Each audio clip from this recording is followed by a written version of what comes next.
guys, welcome to another video with me, your girl Latoya. And if you're new to my channel, welcome to the LYME family. Thanks for clicking onto this video. Now, as you saw in the title, today I'm going to show you different ways, cute, simple, stylish ways to style your knotless braids. Now guys, I've had in these braids for almost 6 to 7 weeks and it's still looking good, boo boo. So I'm like, why not show my fellow viewers how to rock this hair? As always, please be sure to hit that subscribe button if you have not yet done so. Thumbs up this video, post your comments and share.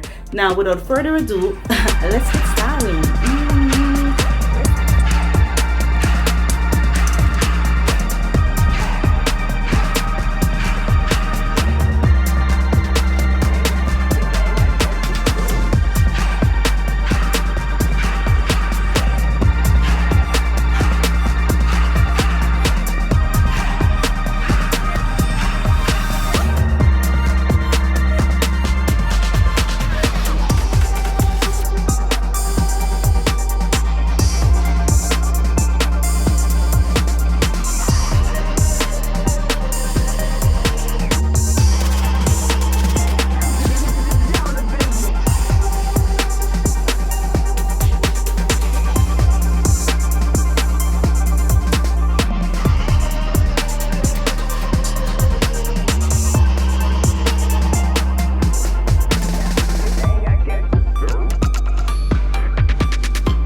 for this video, different ways in which to style your knotless braid. And before I go, as I mentioned earlier, if you have not yet subscribed to my channel, don't be afraid, hit the subscribe button down below, thumbs up this video, post your comments and share. Guess what guys, I'll see you in my next video, and always remember, Jamaica nice like rice. Bye guys.